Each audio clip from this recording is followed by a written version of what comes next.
Hey folks, I absolutely hate having to make this video, but we have a scammer amongst us. On our last video where we're giving away a whole bunch of stuff from Eufy, there are people that are posing as me. We're doing a big giveaway, about $1,000 and stuff, and what's happening is people are entering the contest by putting in a comment, and then somebody posing as me, they've downloaded and saved my little channel icon, and they're posing as me and saying that you've won. And then when you contact them, they ask you for a deposit or for you to pay tax or import fees or shipping fees or something like that.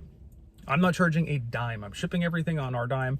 I'm not charging any other fees. So if you get one of these, please report that user to YouTube and then tag me in the comments. I'm trying my best to get these things removed as fast as we can because I don't want my viewers and my subscribers getting scammed. You're gonna know it's a message from me because it's not coming out till November 1st. So if you get anything before November 1st, it is 100% a scam, and it has to come from my channel, which means next to that, it'll say DoItYourselfDad, and that will actually, my username will be highlighted in there. So if that's not the case, it is a scam. Please don't respond to it. I'm trying to get these removed as fast as possible. Thanks.